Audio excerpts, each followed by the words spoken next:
이제 제16장 에큐메니칼 WCC 논쟁과 통합 합동의 분열에 대해서 보시겠습니다.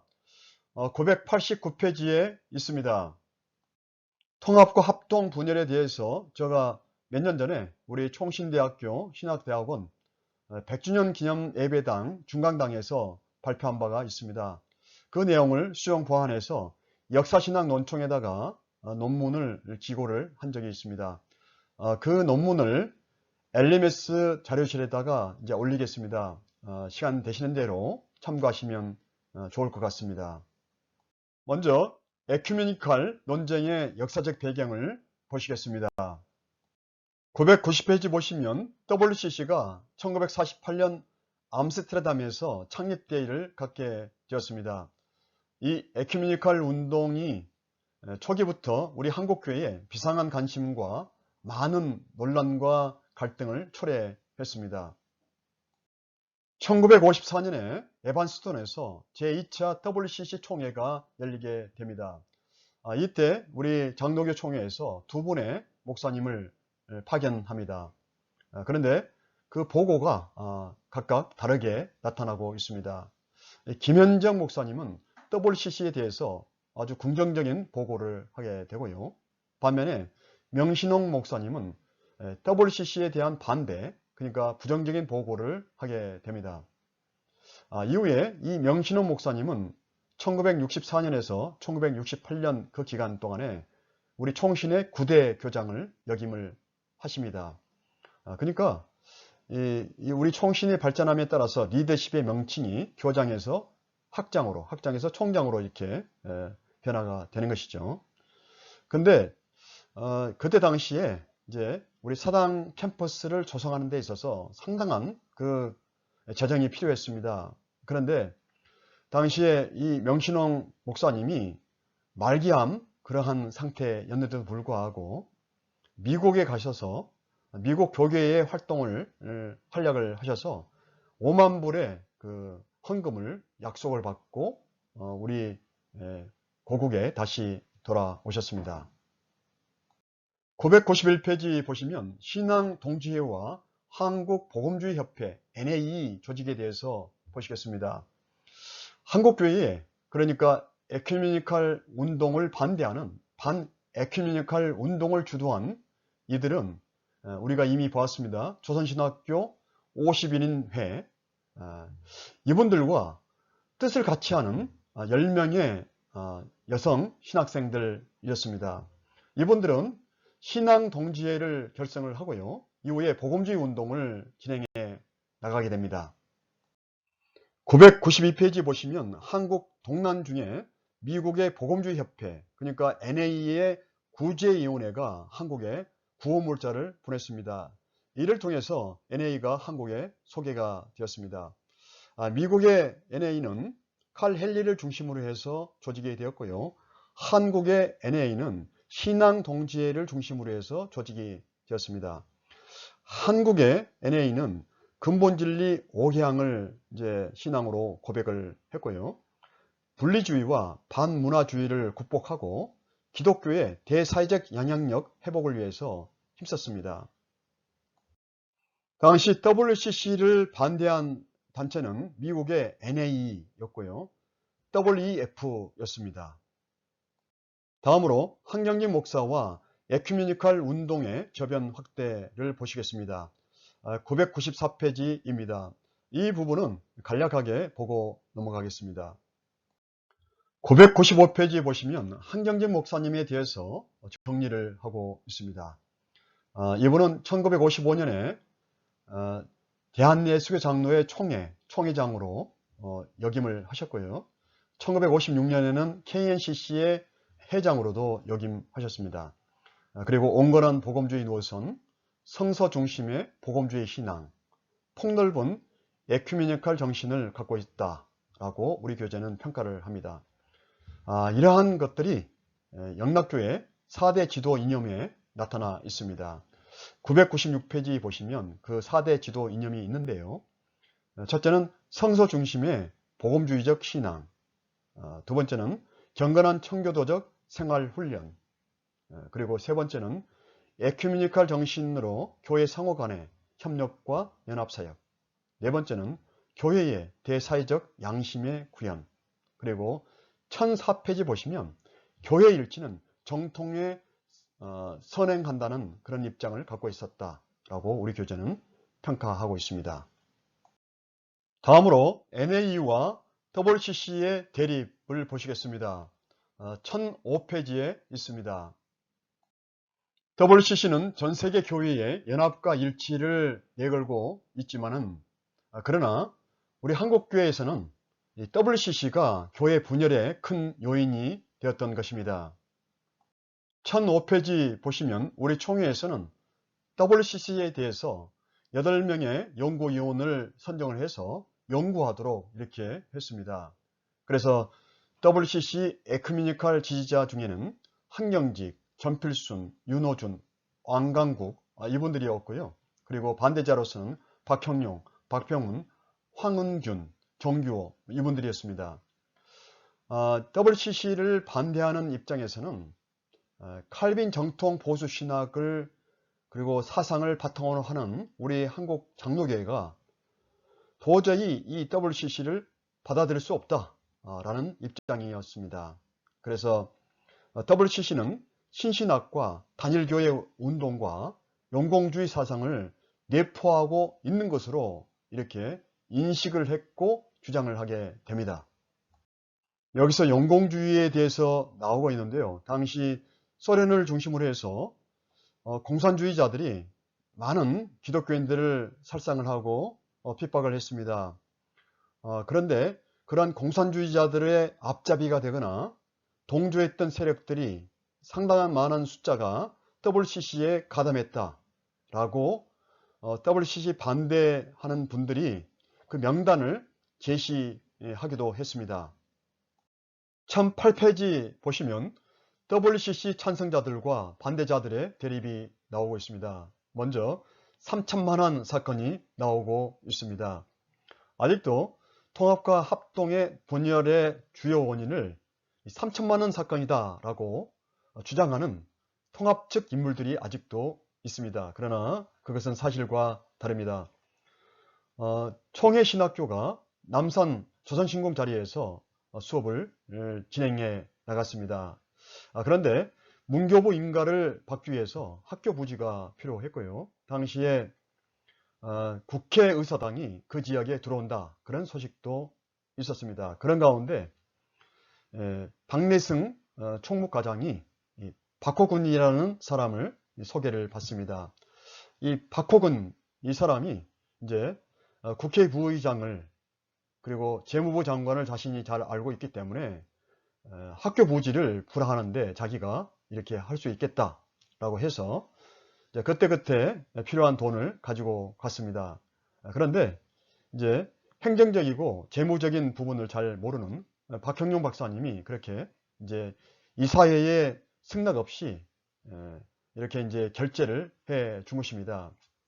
자, 그래서 이것이 문제가 되었고, 그리고 결국은 부지는 불화받지 못하고 그런 상태가 이제 되었던 것입니다. 1009페이지 보시면 이렇게 돼서 박형용 박사님은 이제 사임을 하게 됩니다. 책임을 느끼고. 그리고 1958년에 대전에서 이사회가 열리게 됐는데요. 여기서 사표가 수리가 되고, 그리고 이사회도 그분들도 이제 사표를 제출하게 되었던 것입니다. 이렇게 이 3천만 원 사건은 책임을 지고 문제가 해결되었던 것입니다. 1010페이지 보시면 1958년 제43회 총회에서 이 WCC 문제에 대한 찬반 낭론은 더욱더 격렬해졌습니다. 그리고 이 반대하는 측에서는 WCC를 반대하는 측에서는 총대들의 연설을 받아서 WCC 탈퇴 건의서를 제출을 하기도 했습니다. WCC를 반대하는 측에서 제출했던 이 건의서 그 골자를 보면요. 첫째는 가톨릭과 유니테리안을 포함한 신앙과 교회 제도의 보편화를 통하여 단일 교회를 이루려는 종국적 목적을 가지고 있다고 지적을 합니다. WCC가. 그리고 두 번째는 WCC를 지도하는 간부 그리고 신학자들의 대부분은 성경의 권위를 인정하지 않고 있고, 재림을 부인하고 있고, 그리스도의 신성을 믿지 않고 있고, 동정녀 탄생과 예수님의 육신적 부활을 믿지 않고 있다고 이렇게 지적을 하고 있습니다. 실제로 조금 전에 영공주의에 대해서 잠깐 언급을 해드렸는데요. 그 내용이 지금 나오고 있습니다. WCC의 에큐메니칼 운동은 공산주의에 많은 이득을 주고 있다는 것을 지적을 하고요.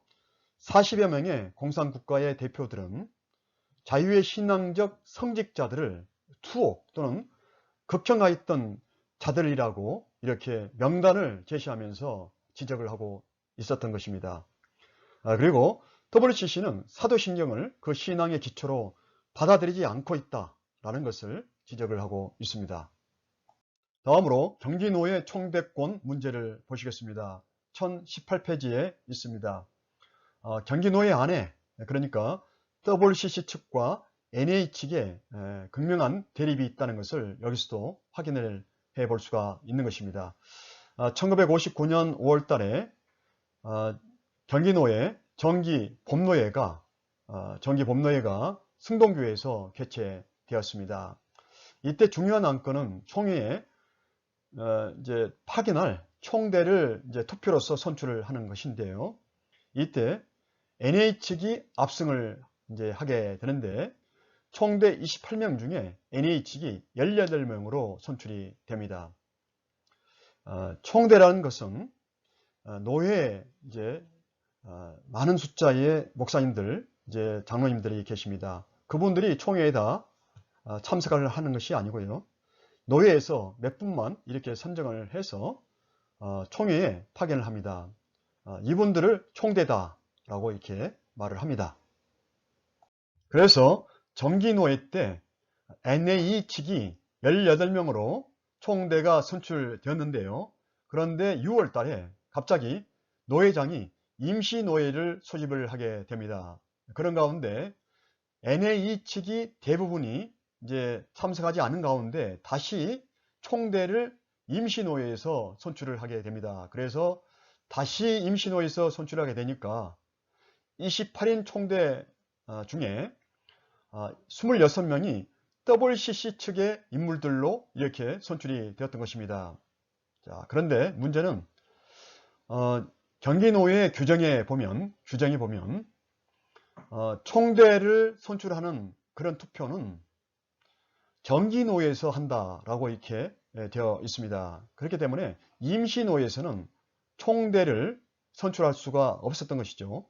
그런데 그럼에도 불구하고 임시노회에서 선출을 했던 것이죠. 이것은 불법이었습니다.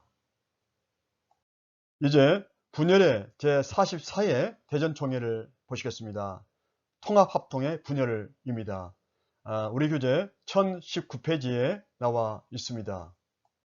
제44회 총회가 1959년 9월 24일부터서 28일까지 대전중앙교회에서 개최가 되었습니다. 그런데 경기노회 총대권 문제 때문에 대립이 아주 심각하게 발생을 했고요. 갑론을박하느라고 다른 중요한 총회 회무를 처리할 수가 없었습니다. 진행될 수가 없었습니다. 그래서 당시에 노진현 총회장님이 이렇게 총대들에게 제안을 합니다. 증경 총회장들이 모여서 수기를 하고 대안을 제시할 테니까 여러분들은 그에 대해서 가부를 결정해 주십시오 라고 이렇게 제안을 하니까 총대들이 좋습니다 라고 이렇게 했습니다. 그래서 증경 총회장 분들이 모여서 이제 수기를 하게 되었는데요. 이렇게 제시를 합니다. 1024페이지 보시면 회의를 정의하고 지금 44회 총회를 정회하고요. 동년 11월 24일에 속회하기로 이렇게 제시를 했습니다. 그래서 이렇게 결의를 했습니다. 11월 24일 날 속회하기로 결의를 했는데도 불구하고 WCC를 지지하는 측은 상경을 해서 총회를 새롭게 자신들이 일방적으로 조직을 하게 됩니다. 1025페이지 중간에 보시면 1959년 9월 29일 날 WCC를 지지하는 그분들이 이제 연동교회에 모이게 되는데요. 총회장, 서기, 부서기, 회록서기 모두 불참한 가운데 전필순 목사의 사의로 총회를 속해 이제 하게 되었던 것입니다. 11월 24일 날 하기로 했는데 지금 자신들이 지금 총회 임원이 하나도 참석하지 않은 가운데 총회를 자신들의 그 자의로 총회를 속해했던 것입니다. 그래서 총회를 속해하고요. 총회장 이창규를 선출해 버립니다. 이렇게 해서 에큐메니칼 측은 연동파다, 연동측이다 이렇게 불림을 받습니다. 고신대 양낙흠 교수님이 계시는데 이분은 연동측이나 승동측을 동시에 비판을 많이 합니다. 그럼에도 불구하고 이 부분에 있어서 연동측이 스스로 총회를 구성한 것은 이것은 불법이다 라고 신랄하게 비판을 하기도 합니다. 연동측은 스스로 총회를 불법적으로 조직을 해놓고 다음과 같은 성명서를 발표합니다. 우리는 분열을 원치 않으며 총회가 하나 되기 위한 노력과 수단을 아끼지 아니할 것이다. 스스로 총회를 조직해 놓고 이렇게 성명서를 발표하고 있는 것입니다. 그리고 총회신학교 노진현 교장서리를 해임을 하고요. 기엘승 박사를 교장서리로 임명을 하게 됩니다. 이에 대해서 총회장 노진현 목사님은 9월 29일 날 전국교회에 성명서를 이렇게 선포하게 됩니다. 11월 29일 날 상호 10시에 연동교회에서 모여서 불법으로 조직한 집단이나 분파적인 여한 운동에도 현혹됨이 없이 교회 설립 75주년의 전통과 순수한 복음 진리를 파수해 주십시오 라고 이렇게 전국교회에 성명서를 통해서 당부를 했습니다. 이런 상황에서 전국에 있는 노회나 개교회는 상당히 혼란 가운데 있는 것입니다. 어떻게 할 것인가? 연동축으로 갈 것인가? 아니면 총회에 남아있을 것인가? 노예 가운데도 어떤 노예는 또 연동축에, 어떤 노예는 또 총회에 남아있고요. 또 그 노예 안에서도 여러 교회가 있는데 어떤 교회는 연동축에, 또 어떤 교회는 총회 측에 이러한 갈등이 있었던 것입니다. 1027페이지 보시면 1959년 10월 총회는 다시 성명서를 또 발표합니다. 총회가 정의하게 된 경위, 그리고 연동속회가 불법이라는 사실, 그리고 총회의 일치를 위한 WCC와 NAE를 탈퇴한다는 사실, 그러니까 NAE에도 탈퇴하겠다 이렇게 하고 있는 것입니다. 가능하면 분열을 막고자 이러한 노력을 했던 것입니다. WCC뿐만 아니라 NAE에도 탈퇴하겠다라고 우리 총회가 이렇게 성명서를 냈던 것입니다. 그리고 교회의 평화와 신앙의 전통을 고수하겠다, 그런 내용을 담아서 성명서를 발표했습니다. 1029페이지에 보시면 총회는 총회장과 증경총회장 그리고 모든 임원이 1959년 11월 24일에 승동교회에서 저번에 44회 때 정회를 하고 11월 24일 날 속회하기로 이렇게 결의를 했기 때문에 승동교회에서 제44회 총회를 속회하게 되었던 것입니다. 그래서 승동축이다 라고 이렇게 불리는 것이죠. 그래서 이때 27개 노예 목사 105명, 장로 104명, 209명의 총대가 모여서 속회를 하게 되었던 것입니다. 1029페이지 보시면 이런 상황에서 한국교회의 분열을 막기 위해서 외국에서 교계 인물들이 한국에 입국하십니다. 1959년 12월 중에 미국 남장로교 총무 브래들리 박사가 입국하셨고요. 그리고 빌리 그레이엄 목사님의 장인 넬슨 벨 이분이 또 입국을 하셨습니다. 그래서 조율을 이렇게 설득을 하려고 했는데요. 그러나 양측의 의견이 좁혀지지 않았다라고 하고 있는 것입니다. 1030페이지에서 1031페이지 보시면 총회 측은 1월 5일 성명서를 발표하게 되었는데요. 총회를 부인하거나 파괴하는 것은 교회 헌법 위반이다라고 못을 박으면서도 1월 27일 날 이렇게 또 언제 성명서를 발표하는데요. WCC 탈퇴를 하고 NAE 가입을 금지한다 라고 하면서 ICCC와도 관계없음을 이렇게 천명을 했습니다. 가능한 한 교회의 교단의 분열을 막고 또 연합할 수 있는 문을 열어놓는 그런 노력을 지금 하고 있는 것이죠.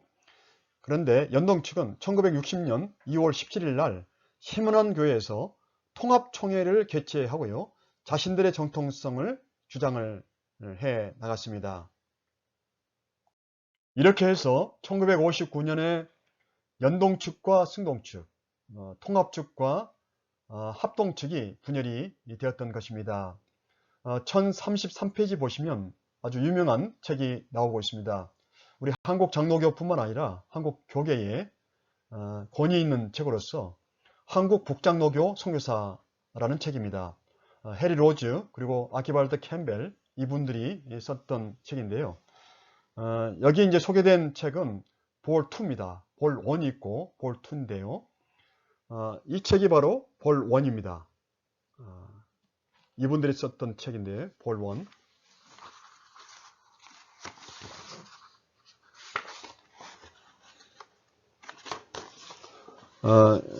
표지에 있는 글씨가 많이 손상됐기 때문에 이 내지를 보시면 볼 1으로 되어 있습니다. 이 볼 2에서 이렇게 이분들이 말을 하고 있다는 것입니다. 1959년 9월 28일 날 주로 세계교회협의회 WCC와 에큐메니컬 운동 문제로 한국장로교 총회가 분열돼요. 그러니까 다른 어떤 그러한 요인이 아니라 WCC 에큐메니컬 운동 문제로 한국장로교가 총회가 분열되었다 이렇게 기록을 하고 있는 것입니다. 그 결과 장로교회가 세 번째 가장 큰 분열을 맞고 말았다라고 말을 하고 있습니다. 그리고 제일 밑에 보시면 노진현 당시에 총회장님이십니다. 노진현 목사님이 그때 당시에 그 목격한 바를 느낀 바를 책에다가 담았습니다. 진실과 증언. 나중에 시간 있으신 대로 참고하시면 될 것 같습니다. 이렇게 연동 측과 승동 측, 통합 측과 합동 측이 분열됨으로써 학교도 총회신학교도 분리되어야 했던 것입니다. 자, 그런데 연동 측 학생들, 통합 측 학생들은 대강학교 가서 계속해서 순조롭게 수업을 전개해 나갈 수가 있었습니다. 반면에 우리 총회신학교 학생들은 참으로 많은 어려움을 겪게 되었던 것입니다. 그 과정 가운데 장로회 신학대학교 70년사, 장로회 신학대학교 70년사 저쪽에 이제 자료에 의하면 1959년 10월 달에 2대의 트럭을 가지고 총회신학교, 남산에 있는 총회신학교에 왔다는 것입니다. 왜 그러냐면 도서라든지 학교 물품을 싣고 가려고 2대의 트럭을 가지고 왔다라고 하고 있습니다. 그런데 당시 직원이었던 김정걸 집사님의 완강한 저항을 통해서 가지고 가지 못했다라고 기록을 하고 있습니다.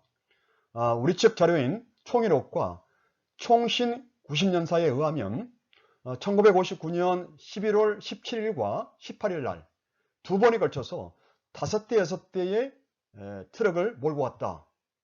그래서 도서라든지 물품을 싣고 가려고 했다. 그런데 김정걸 집사님을 비롯해서 직원들과 또 학생들의 협력으로 완강하게 적극적으로 저항하는 바람에 싣고 가지 못했다라고 기록을 하고 있습니다. 특별히 김정걸 집사님은 그 트럭 앞에 누워서 바퀴 앞에 누워서 이제 가져가지 못하도록 이렇게 저항했다라고 기록을 하고 있습니다. 교단의 분열은 교단에 소속되어 있는 노예들의 이제 분열이 되는 것이죠. 그래서 지금까지 A 노예, B 노예, C 노예 이렇게 해서 이제 협력해서 총회를 이루었던 그런 노예들 가운데 어떤 노예는 이제 통합 쪽으로 가고 어떤 노예는 이제 합동 측에 남아 있는 것입니다. 또 한 가지는 뭐냐면 노예 안에 50개 교회, 80개 교회 이렇게 이제 지금까지 함께 노예를 구성했던 그러한 이제 교회들이 어떤 교회는 합동 측으로 가고요. 합동 측에 머물러 있고 어떤 교회는 통합 측으로 가는 것입니다. 그것으로 끝난 것이 아니고요. 이제 개교회를 보면 개교회 안에서 당회장 목사님은 통합 측으로 또 장로님을 중심으로 한 성도들은 합동 측에 머물러 있기를 원했던 그러한 분열의 아픔이 있게 됐던 것입니다. 그러한 찢김의 그 역사, 주의 몸된 교회가 이런 찢김의 역사를 가지게 됐던 것이죠. 제가 이제 개교회사를 깊이를 이제 해보았는데요. 이런 경우도 있었습니다. 한 교회 안에 이제 젊은 부부가 있었고, 그리고 시가집도, 그리고 친정집도 같이 이제 한 교회에 이제 섬기고 이렇게 신앙생활을 했습니다. 그런데 이제 이렇게 이제 교단이 분열되다 보니까 친정집은 통합측으로 가고요. 시가집은 합동층에 머물고 그러니까 서로 오라고 이렇게 하는 정말 분열의 아픔이 이 개교회 가운데도 이제 직접적으로 영향이 미쳤던 것입니다. 그래서 지금까지 한 교회 안에서 같이 예배를 드리고 또 같이 기도를 하고 또 헌신하고 구제하고 선교했던 그 성도들이 이제 갑자기 이제 남남이 되는 그런 아픔이 그 분열의 아픔이 있었습니다. 세계 교회의 일치를 위해서 과연 그 일치를 유지하기 위해서 한국 교회의 분열을 이렇게 해도 되는 것인지, 강신극을 하고 무당구판을 벌였던 WCC의 가입을 위해서 한국 교회의 이 아픔이 있어도 되는 것인지, 그런 질문을 할 수밖에 없는 것이죠. 우리 한국 장로교회뿐만 아니라 다른 교단들도 대립과 분열의 아픔이 있었습니다.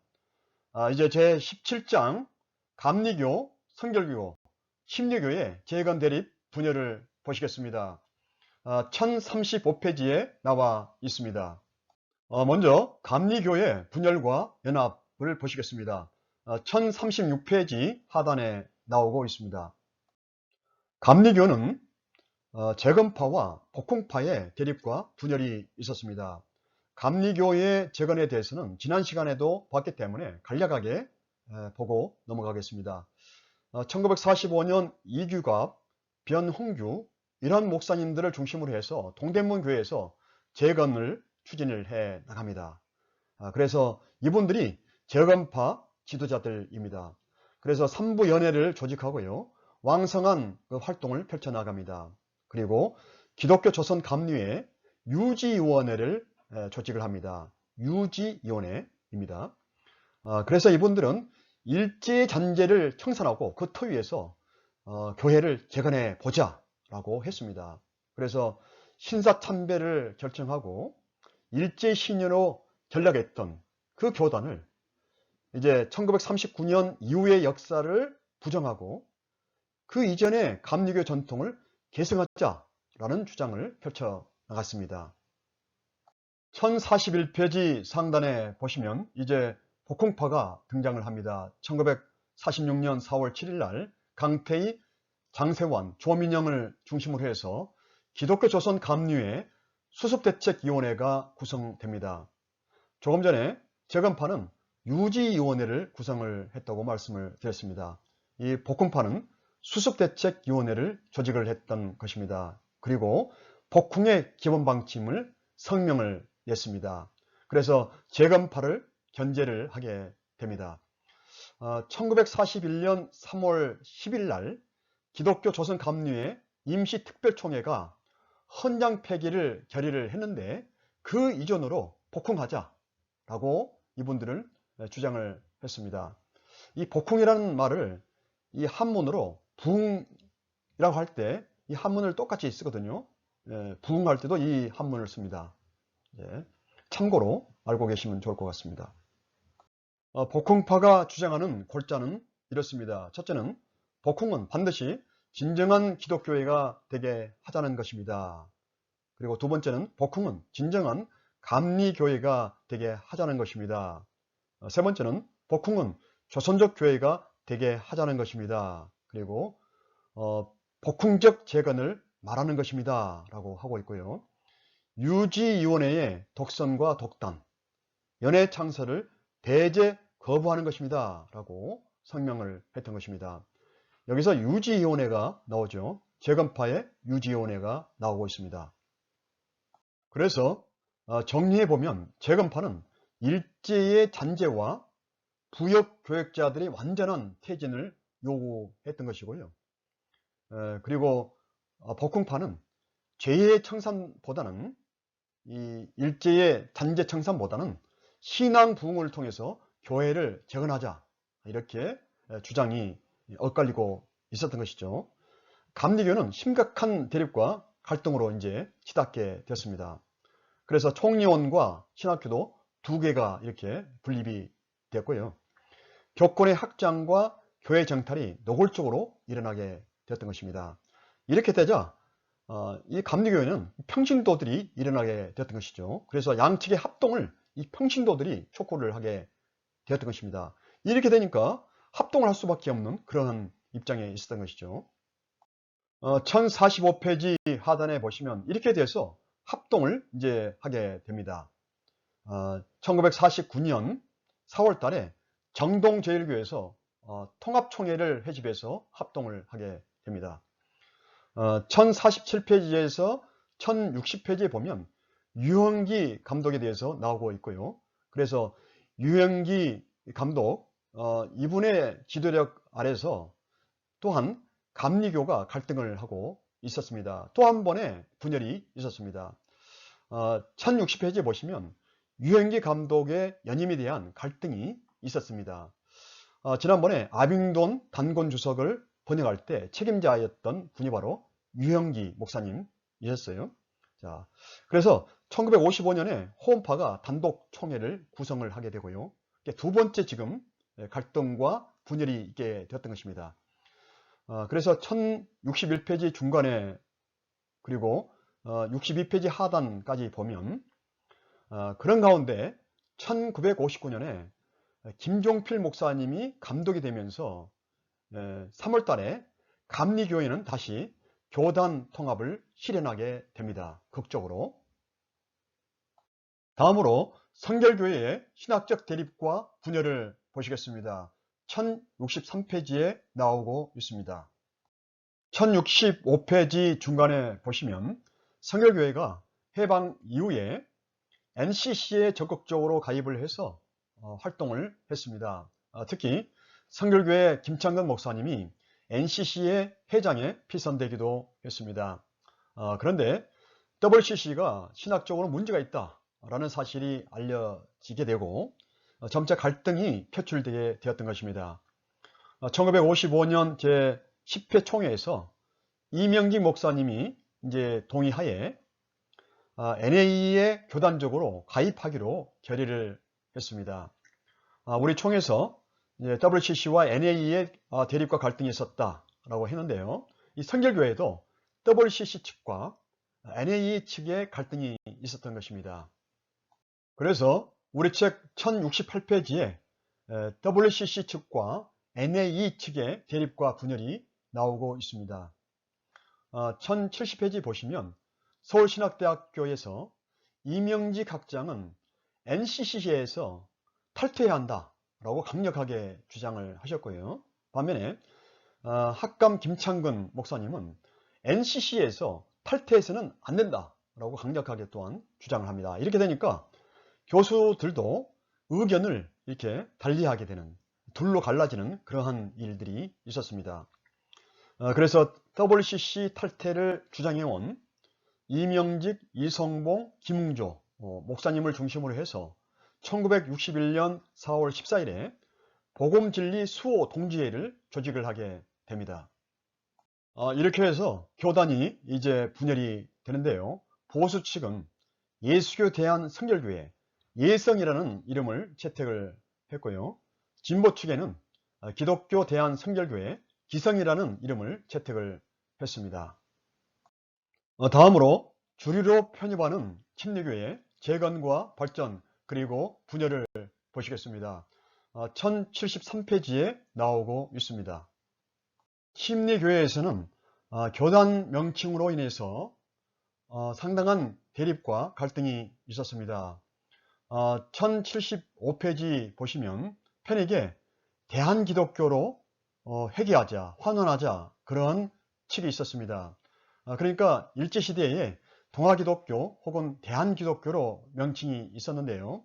일제는 이 대한이라는 말을 상당히 꺼려했습니다. 그래서 쓰지 못하도록 했습니다. 그런데 이제 해방이 됐으니까 상징적이고 역사적인 의미가 있는 대한기독교로 회귀하고 환원하자 이렇게 주장을 하는 측이 있었고요. 반면에 굳이 새 시대가 됐는데 돌아갈 필요가 있는가 라고 생각하는 주장하는 그러한 측이 있었습니다. 그래서 1947년 충남 공주에서 제37차 총회가 있게 되는데요. 대한기독교의 전통을 고수하려는 이들이 교단 명칭을 환원할 것을 이렇게 청원을 했습니다. 그래서 이제 논란이 상당히 되었던 것입니다. 그리고 경북 예천 구역에 원로 감독들 그리고 10개 교회의 대표들이 모여서 이제 같은 환원하자, 대한기독교로 그 명칭을 환원하자라고 주장을 했습니다. 그래서 1947년 9월 14일 날 예천구역 헌평교회에서 대한기독교회로 이제 이렇게 분립하여 나가게 됩니다. 1076페이지에서 1077페이지를 보시면 교단 명칭을 바꾸지 않았던 동아기독교는 미국 남침내 교회와의 교류를 하게 되고 재정 지원도 받게 됩니다. 이러한 영향으로 1949년 제39차 총회가 충남 강정교회에서 이제 개최가 되는데요. 교단 명칭을 동아기독교에서 대한기독교 침례로 변경을 하게 됩니다. 이때 남침내 신학교를 졸업한 우태호 목사님이 계셨고 또 신학을 하지 않은 안대백이라는 분이 있었습니다. 이 침례교 안에서도 이분에 대한 비판이 상당히 있습니다. 왜 그러냐면 당시에 그 교단을 총회를 자신의 독단적으로 이끌어 갔기 때문에 그러한 비판이 있습니다.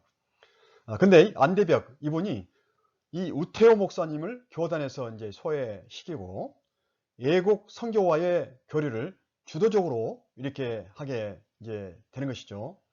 이렇게 되니까 갈등이 있었던 것입니다. 그래서 우태호 그리고 안대벽 지지자들의 갈등이 있게 되었는데요. 이때 안대벽은 목사 한 수를 이제 받고 이제 총회를 더욱더 1인 체제로 이제 구축하면서 이제 이끌어갑니다. 선교사들은 안대백의 비윤리적이고 독단적인 행동에 대해서 불만을 품게 되었습니다. 그래서 결국은 선교에서는 안대백에 대해서 불신임을 하게 됩니다. 안대백을 중심으로 한 총회 측을 주립하다라고 하고요. 그 반대 세력을 비주립하다라고 합니다.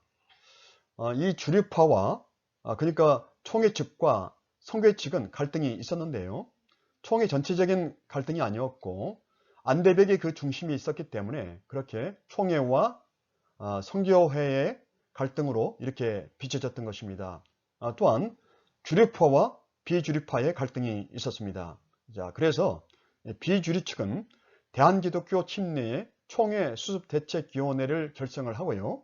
주립 측을 비판을 하게 됩니다. 그래서 비주립 측은 1959년 4월 28일 날 대전 대흥동 침례교회에서 총회 수습대책위원 총회를 갖게 됩니다.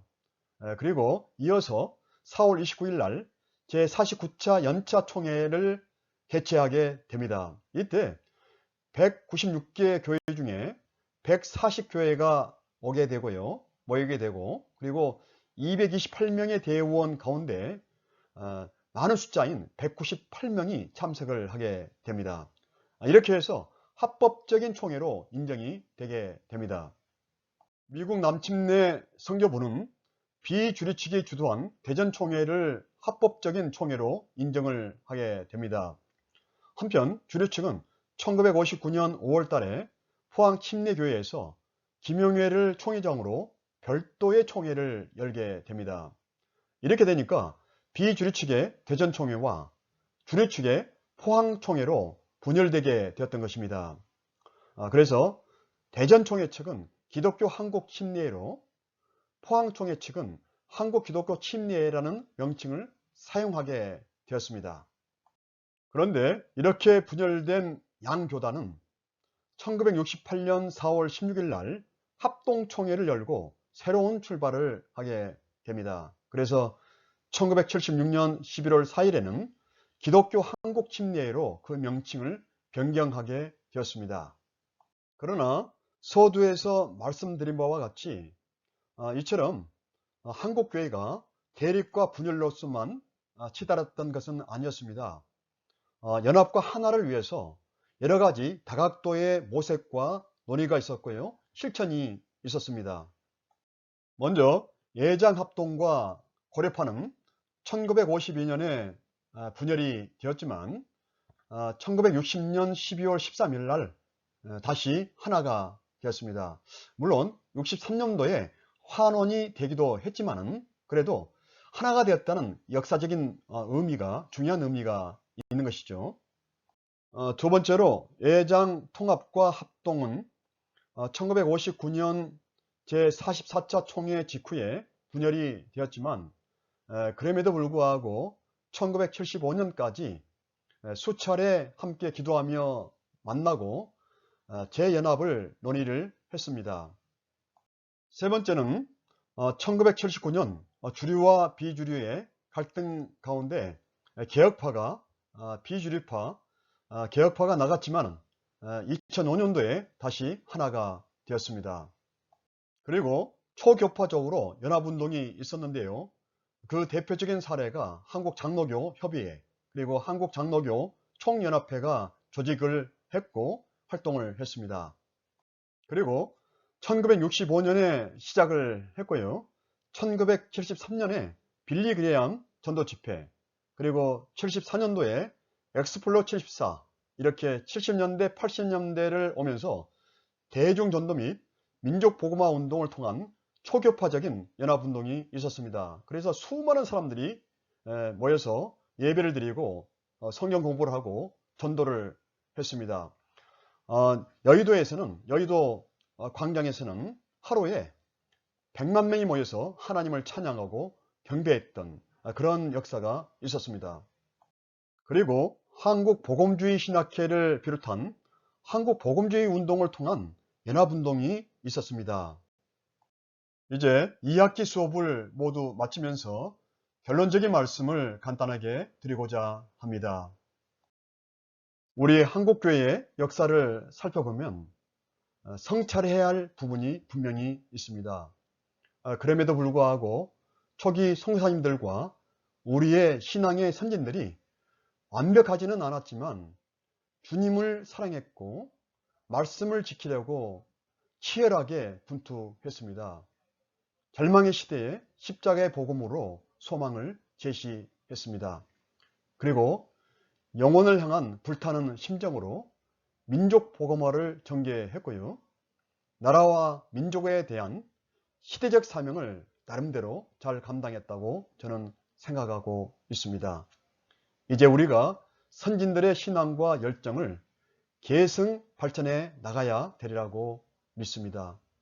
오늘날 한국교회가 비판을 받는 부분도 있지만 그러나 여전히 교회가 세상의 소망입니다. 선진들이 생명을 걸었던 하나님의 말씀과 십자가의 복음 앞에서 우리 모두가 겸손하게 서서 이 시대의 민족 복음화와 민족적이고 시대적인 사명을 잘 감당하는 우리 모두가 되기를 주의 이름으로 축원합니다. 우리 전사님들 한 학기 동안 수업에 참여하시느라고 정말 수고 많이 하셨습니다. 우리 하나님께서 특별한 은혜로 다 갚아주실 줄 믿습니다. 남은 일정도 주님께서 오른팔로 붙들어 주셔서 또한 지혜와 힘을 주셔서 넉넉하게 승리하게 하실 줄 믿습니다. 진심으로 우리 예수님의 이름으로 우리 전사님들을 사랑하고 축복합니다. 잠시 기도하고 수업을 마치겠습니다. 하나님 아버지 감사합니다. 여기까지 지켜 보호해 주신 삼위 하나님께 다시 한번 감사를 드립니다. 하나님의 생명의 말씀을 지키며 주님 다시 오실 때까지 이 민족과 예루살렘과 열방의 복음화를 위해서 기도하면서 때를 얻든지 못 얻든지 예수 그리스도를 전하는 우리 모두 되게 하여 주옵소서. 한국교회를 더욱 건강하고 아름답게 세워가는 주의 거룩한 종들 다 되게 하여 주옵소서.